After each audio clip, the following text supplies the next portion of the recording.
Si je peux me permettre, moi je reviens je viens de passer 8 jours en Ukraine là, et j'ai accompagné des volontaires français. C'est-à-dire que vous savez, il y a un certain nombre, il y a eu un appel au début du président Zelensky qui a demandé à des volontaires internationaux qui avaient des expériences de combat. Et donc j'ai accompagné 3 Français, dont un qui a déjà été militaire avant, et 2 qui avaient combattu ensemble au Rojava avec les Kurdes contre Daesh. Donc des gens qui avaient des expériences militaires. J'ai passé plusieurs jours avec eux et j'ai eu la surprise, et eux aussi, de découvrir in fine que pour pouvoir aller dans l'armée ukrainienne, eh bien, c'est les Américains qui sont à la manœuvre. C'est-à-dire que nous, on a failli se faire arrêter. On a été confronté à un Américain qui est venu nous dire « Ici, c'est moi qui commande ».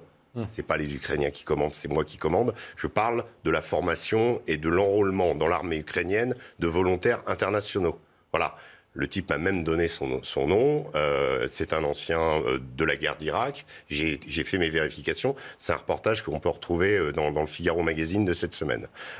J'ai été extrêmement surpris de la violence des propos de cet Américain, du fait qu'il nous a pris pour des volontaires au début. Quand il a vu qu'on était des journalistes, il nous a dit de dégager. Après, il était un peu plus...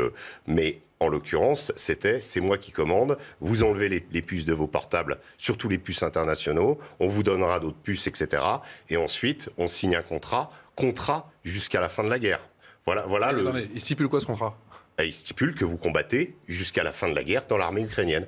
Et qui est à la manœuvre ? Eh bien, ce sont les Américains. Je l'ai vu de mes yeux vus. C'est pas, alors, ce n'est pas l'armée américaine officiellement. J'ai compris. Évidemment, vous comprenez. On va pas le dire. Mais en l'occurrence, c'est quand même quelque chose d'assez... Il y a l'empreinte des Américains. Ouais. C'est quand même assez significatif. On sait que là, hier, ils ont envoyé une centaine de nouvelles armes qui s'appellent des Switchblade, qui sont des sortes de drones qu'on envoie par mortier et ensuite qu'on peut téléguider, donc des nouvelles armes.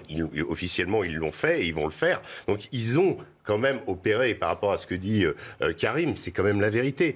Moi, j'ai eu l'impression un petit peu, quelque part, que cette guerre, au-delà de l'aspect romantique, moi j'ai l'impression d'être avec les brigades internationales, et in fine, je me retrouve avec le Pentagone, quoi, en face.